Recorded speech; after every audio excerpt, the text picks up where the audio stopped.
عفان کی بھی اس پہ نظر رکھی ہوئی ہے اور عفان کی لٹاتی ہے، خرچ کرتی ہے۔ اور پھر فاخرہ بیگم کہتی ہے کہ اس کو مہروز نے اپنی مرضی سے دی، اس نے کبھی کچھ نہیں مانگا، جو کچھ میں نے اس کو دیا اس نے وہی رکھا اور پہنا، اور اس نے کبھی بھی فضول خرچی نہیں کی۔ اب عفان کے ساتھ بھی اس نے کبھی فضول خرچی اور فرمائشیں نہیں کی، بلکہ وہی چیزیں جو ضرورت کی ہوتی ہیں اس کو لے کر دیتے ہیں۔ اس نے اپنی دولت کا بے جا کبھی استعمال نہیں کیا۔ لیکن آئمہ تو ویسے شہریار سے شادی کرنے کے بعد بالکل پاگل ہو گئی تھی، اس کو تو کوئی ہوش ہی نہیں تھا کہ ہر چیز کٹھی کر لوں، کہیں لے کر جیسے جانا ہو۔ دردانہ کو اور تمہاری شے پر ہی یہ کر رہی تھی، تمہاری اپنی سوچ اس طرح کی ہے تو آئمہ کی کیوں نہیں ہوگی؟ تم دونوں ماں بیٹیوں نے بہت زیادہ افسوس ہے مجھے تم پر اور تمہاری سوچ پر، ایسی تم نکلو گی میں کبھی سوچ بھی نہیں سکتی تھی، اور میں نے تمہیں دوسرا نہیں سمجھا۔ تمہارے تو ہمیشہ مسئلے مسائل ہی رہتے ہیں اور ان کو حل کرتی رہتی ہوں،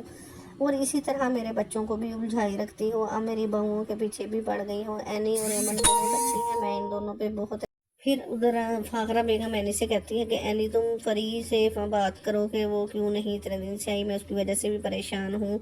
وہ ٹھیک تو ہے۔ پھر اینی اسی وقت فری کو فون کرتی ہے اور پوچھتی ہے کہ فری تم نے چکر نہیں لگایا، ماما بہت پریشان تھی۔ وہ کہتی ہے میں پیپروں میں مصروف ہوں، میں جب بھی فارغ ہوتی ہوں تو امی سے ملنے کے لیے آؤں گی۔ پھر ایمن کا بھی اس کی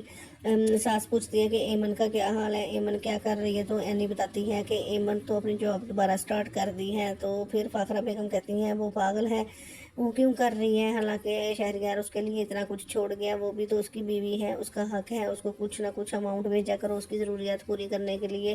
تو اینی کہتی ہے کہ ممی میں نے اس کو سمجھایا تھا لیکن وہ نہیں، وہ کہتی میں خود محنت کروں گی۔ تو فاخرہ بیگم کہتی نہیں نہیں، اس کا پورا حق ہے،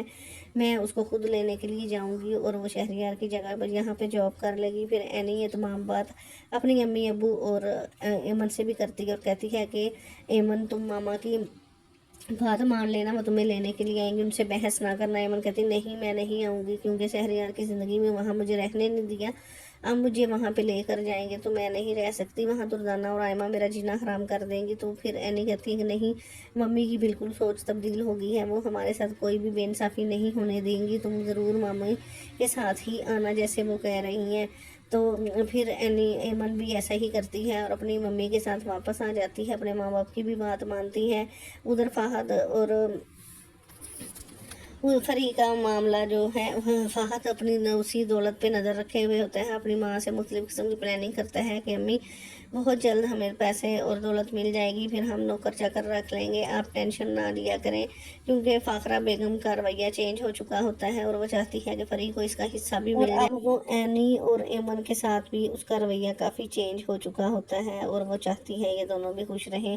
اور جہاں تک بھی ہو سکے ان کا ساتھ دوں۔ تو پھر جب فری آ کر یہ تمام باتیں دیکھتی ہے، اپنی امی سے کہتی ہے کہ آپ اینی اور ایمن کے ساتھ کیسے باتیں کر سکتی ہیں، بیٹھی ہوئی ہیں امی۔ تو پھر اس کی ماں کہتی ہے کہ تم بھی اپنا رویہ ٹھیک کرو، کیونکہ تم تو اپنے گھر چلے گئی تھی، مجھے تو کسی نے پوچھا بھی نہیں، حالانکہ مجھے میرا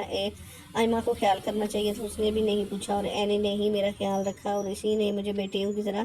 میرا ساتھ دیا، اور اب میں اپنی کنڈیشن میں واپس آئی ہوں۔ اور فری تم بھی ان کے ساتھ اپنا رویہ صحیح رکھو، یہ لڑکیاں بہت اچھی ہیں، میں اسی لیے ایمن کو بھی واپس لائی ہوں کیونکہ اس میں مجھے شہریار نظر آتا ہے، شہریار اس سے محبت کرتا تھا، اب یہ میرے ساتھ اور میرے آفس میں بھی میرے ساتھ کام کیا کرے گی۔ یہ تمام باتیں جب دردانہ اور آئمہ کو پتہ چلتی ہیں تو ان کو تو آگ ہی لگ جاتی ہے، وہ ہرگز بھی برداشت نہیں کر سکتے کہ ان کے ساتھ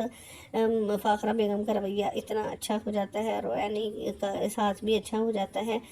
تو وہ بہت زیادہ چیختی چلاتی ہیں اور وہ اپنے ہاتھ کو مارنے کی کوشش کرتی ہیں، اور پھر وہ اینی کو وارننگ بھی دیتی ہیں کہ ہاں میں تمہیں عفان کی زندگی سے بھی نکال دوں گی اور میں ایمن کو بھی نکال دوں گی، دیکھنا میں عفان سے بھی شادی کر کے دکھاؤں گی تمہیں۔ تو اینی کہتی ہے ایسا کبھی نہیں ہو سکتا، تم جو کرنا تم کب سے یہی کچھ کر رہی ہو، آئندہ بھی کر لو، میں تمہیں کھلی چھٹی دیتی ہوں۔ پھر دردانہ بیگم کہتی ہے تم اپنا منہ بند رکھو، دیکھنا اب میں کیا کرتی ہوں، آگے آگے باجی کا ذہن بھی بدل دوں گی اور باجی کی اپنی باتوں میں لے آؤں گی، پھر تم دونوں بہنوں کو یہاں گھر سے نکال دیں گے اور پھر میرا ہی راج ہوگا۔ تو اینی کو اس طرح سے دھمکاتی رہتی ہیں اور ایمن کے بارے میں بھی عجیب و غریب بری باتیں کرتی رہتی ہیں۔ وہاں زرین اور شفیق بھی ان دونوں اپنی بیٹیوں کی وجہ سے پریشان بھی ہوتے ہیں، لیکن فاخرہ بیگم کے بدلتے رویے کی وجہ سے وہ خوش بھی ہو جاتے ہیں